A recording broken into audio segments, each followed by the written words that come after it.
The Serene, cyclist. I used to live in Cambridge a while back, which is a small city smack in the middle of England. It's best known for the university that is as large as the city itself. But on this occasion, I was there for work, and I had a few friends around the city. And Cambridge being a very green city, it is the Cambridge way to cycle around to most places. I would mostly visit my friends in the evenings, and we would all stay up late, but we weren't socializing or drinking, but instead we played games, musing philosophically and finding other means of continuing our existence. On the nights this continued for particularly long, I would have to cycle back halfway across the city, often in cold. This was usually quite pleasant, as Cambridge is quite a safe city and I generally enjoy being out in the dark, alone, under the yellow of the night lights. It was one of those nights though that I met what felt to me like the devil himself. It was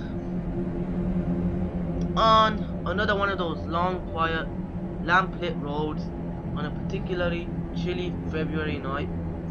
I was halfway home and slightly wary of it being 3 AM. This was late, even by my standards, and this put me somewhat on edge.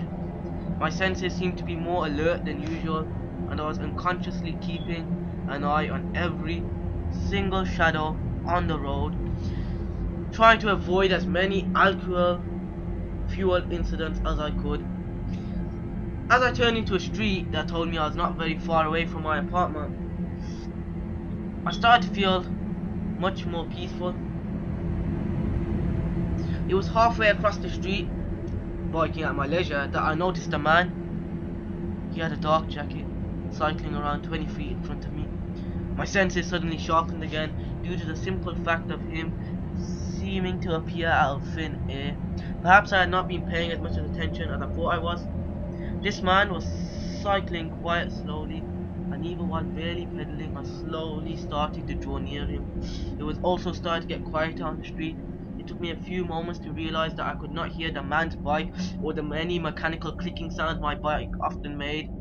The quiet was eerie. That should have warned me, but not heeding what now seems to be like a very obvious warning, I kept cycling closer to the man. I found his speed quite peculiar, even more so that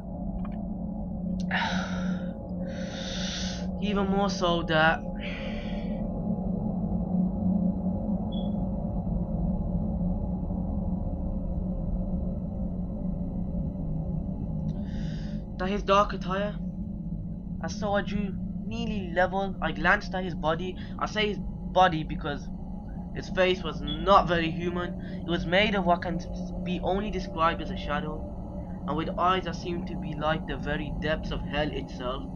One look left me lifeless, motionless, speechless, riding down the slope next to him, too scared to move, too scared to act, and worst of all, I was unable to take my eyes off his. The way is closed, he said, in a growling voice that made my hair stand on end. The way is closed. Go back. That was all he said. But with those words that held its eyes had over me was broken. It managed to find some life, and I braked as hard as I could. I heard a heavy breathing. And then I let him get ahead of me. He continued to cycle ahead at his eerily slow pace, and then, as mysteriously as he had appeared, he was gone. He simply disappeared unhurriedly into the shadows at the end of the street. The rest of the way back home for me was a fight against my own body.